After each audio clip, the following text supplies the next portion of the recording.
বুঝতে হবে তোমাকে, তুমি কেন নিজেকে এত এত অনেক কিছু ভাবো। তুমি একটা উইক, তোমার কোনো মর্যাদা ছিল না। আইয়ামে জাহিলিয়াতের যুগে তোমাকে বিভিন্নভাবে ব্যবহার করা হতো, কিন্তু তোমাকে সম্মান দিয়েছে আমার পয়গম্বর, তোমাকে সম্মান দিয়েছে আমার আল্লাহ। সুবহানাল্লাহ বলেন। তোমাকে সম্মান দিয়েছে। এক সাহাবী ডাকলো, ইয়া রাসূলুল্লাহ, ইয়া রাসূলুল্লাহ, এই প্রধানমন্ত্রী নিয়ে এসো, ইয়া রাসূলুল্লাহ, বুঝি না আল্লাহ পাক পুরুষের মধ্যে নবী বানাইলো, মহিলাদের মধ্যে নবী দিল না, এটা কেমন কথা? নবীজি বললেন, এই বলো, গাছের দাম বেশি না ফলের দাম বেশি? সাহাবিয়া বলেন, হুজুর আমি চলে গেলাম। কেউ চলে যাও? আমি বুঝে নিয়েছি, কারণ যে গাছ যদি থাকে ফলের অস্তিত্ব আছে, আর গাছ যদি না থাকে ফলের কোনো কি নাই, অস্তিত্ব নাই। নবীজি বললেন, প্রত্যেক নারী হলো গাছ আর ফলগুলো হলো নবী আলাইহিস সালাতু ওয়াস সালাম। এজন্য নবীজি বলেন, মায়ের ইজ্জত নবীদের চাইতেও বেশি। সুবহানাল্লাহ। এই জন্য কোন সন্তান যদি মাকে কষ্ট দেয়, বাবাকে কষ্ট দেয়, সে ইবাদত গুজার হতে পারে, তাহাজ্জুদ গুজার হতে পারে, বিভিন্ন আমলে সে জর্জরিত হতে পারে, কিন্তু আল্লাহর পয়গম্বর বলছেন ওই পুরুষের জন্য আল্লাহর জান্নাত হারাম, আল্লাহর জান্নাত হারাম। সাবধান, তোমার কোন শব্দ দ্বারা, তোমার কোন বাক্য দ্বারা, তোমার কোন ওয়ার্ড দ্বারা যেন তোমার মা বাবা কখনো কষ্ট না পায়। কারণ আমার মতো মুফতি মুহাদ্দিস সাহেব দোয়া করলে এই দোয়া কবুল হতে পারে, নাও হতে পারে, কিন্তু তোমার মা যদি একটা বার তোমার জন্য হাত উঠায় দোয়া করে, আল্লাহর কসম, মায়ের হাত উঠাতে দেরি হবে, বাবার হাত উঠাতে দেরি হবে, তোমার দোয়া কবুল হইতে দেরি হবে না। চিন্তা করছে সাহাবী গুনাহ করে আসছে, ইয়া রাসূলুল্লাহ আমি গুনাহ করেছি। নবীজি বললেন, এই তোমার কি মা বেঁচে আছে? জি হুজুর, মা বেঁচে থাকলে কি লাভ? মায়ের বেশি বেশি খেদমত কর, আল্লাহ তার জীবনের গুনাহ মাফ করে দিবে। সুবহানাল্লাহ বলেন, সুবহানাল্লাহ বলেন, সুবহানাল্লাহ বলেন। ওয়াইসুল কুরনি নবীজির কাছে দরখাস্ত, ইয়া রাসূলুল্লাহ আমার তো মা অসুস্থ, আমি তো আপনার জামানে বেঁচে আছি, আপনাকে দেখলে আমি সাহাবী হয়ে মরতে পারি, আর আপনাকে যদি না দেখি তাহলে আমি সাহাবী হয়ে মরতে পারবো না, আমি তাবী হয়ে মরবো। তো নবীজি আমি কি করবো, আমার মা অসুস্থ। নবীজি অপোজিটে লিখে দিলেন, নবীজি অপোজিটে লিখে দিলেন, তোমার মা বেঁচে আছে, সুতরাং মায়ের খেদমত করো, আমি নবীজিকে দেখতে আসতে হবে না। সুবহানাল্লাহ।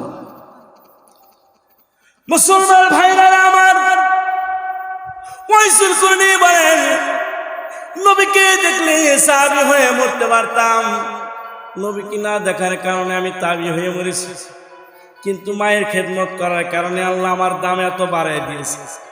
আল্লাহ ডাক দিয়ে কয়, ওয়াইসুল কুরনি তোর দামে আমি কত বাড়ায় দিয়েছি। নবীজি ইন্তেকালের সময় আবু বকরকে ডাক দিয়ে কয়, আবু বকর তোমার কাছে আমি এই পাঞ্জাবিটা দিলাম, এটা জান্নাতি পাঞ্জাবি তোমাকে দিলাম। দামেস্ক থেকে, কুরুন নামক এলাকা থেকে একজন ব্যক্তি আসবে, নাম হলো ওয়াইসুল কুরনি। তাকে দেখলে তার সাথে বুকটা মিলিয়ে নিবা, তারে পাঞ্জাবিটা দিবা, আর তার কাছ থেকে দোয়া নিবা, কারণ ওয়াইসুল কুরনি ইজ্জত আল্লাহর কাছে অনেক বেশি। এ মুসলমান, আবু বকর সিদ্দিকের দাম কত আল্লাহর কাছে শোনো। সারা দুনিয়ার উম্মতের নেকি যদি এক পাল্লা রাখা হয়, আবু বকর সিদ্দিকের গারে ছেড়ে 1 ঘন্টার নেকি যদি এক পাল্লা রাখা হয়, নবীজি বলেন আবু বকর সিদ্দিকের নেকির পাল্লা ভারী হয়ে যাবে। নবীজি আরো বলেন,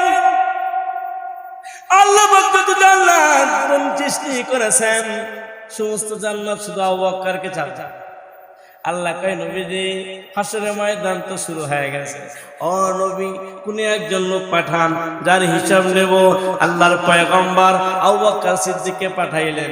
আবু বকর সিদ্দিকের আমল দেখে আল্লাহ খুশি হয়ে গেলেন, বললেন, নবীজি আবু বকরের আমলের কারণে আপনার উম্মতকে জান্নাতি বানাইলাম। এ মুসলমান, তোমরা যারা করে বসে আছো, তোমাদের কাছে আমি অনুরোধ করি ভাই, ঘরে না ঘুমাইয়া মাহফিলে চলে আসো। তোমার যেমন চোখ আছে আমারও তো চোখ আছে, তুমি যেমন ঘুমাও আমি তো ঘুমাইতে পারি, কিন্তু আমি কেন ঘুমাই না? কারণ ইসলামী আলোচনা চলতেছে বাবারে। হ্যাঁ, কি হয়েছে?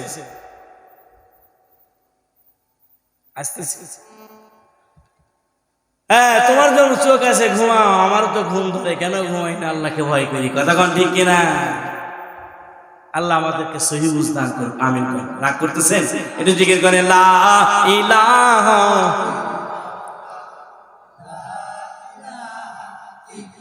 গোলজার তুমি আসো না, তোমার সারা মজমা মজে না লা ইলাহা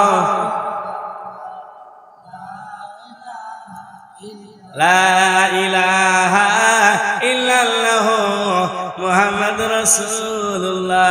আল্লাহু আকবার বলেন। মা বাবার খেদমত করা সুন্নত না ফরজ না ওয়াজিব? কথা কয় না সুন্নত, পিঠে মাথা ভেঙে দিবে। ওয়াজিব। মা বাবার খেদমত করা কি? কথা কয় না কে? পীর সাহেবের খেদমত করা কি? কুসুম। বাপ মায়ের খেদমত করা কি? ওয়াজিব। পীর সাহেবের খেদমত করা কি? কুসুম। মা বাবার খবর নাই, বাবা নিয়ে ঘুমায়, সাইজ কি আলাইব মেরে দেখ। কথা কয় না কে? কি কন? দয়াল বাবা কেবলা গাবায়াল কারিগর আয়না হাওয়া সায়াদের বাক সারা দিল। আবার মহিলারা গান গায়, আমি পাগল দিওয়ানা হয়েছি, এ বল্টু বাবার প্রেমে পড়েছি। বল্টুর প্রেমে সারা দিন। এই যত ইন্ডিয়ার বাংলাদেশ পীর মুরিদি দেশ, আপনি সই দিতে যান, পীর মুরিদি করে 5,000 জেলা করে। কথা গান ঠিক কিনা? হ্যাঁ মুসলমান ভাই, গুলজার বাংলায় আমাদের কাছে চলে আসছে। আমি আর আলোচনা বাড়াবো না। ফুল ফোটে যেমন, ঝড়ে তেমন খোদার বাগানে। আয়ুকাল কতদিন কে বলো জানে।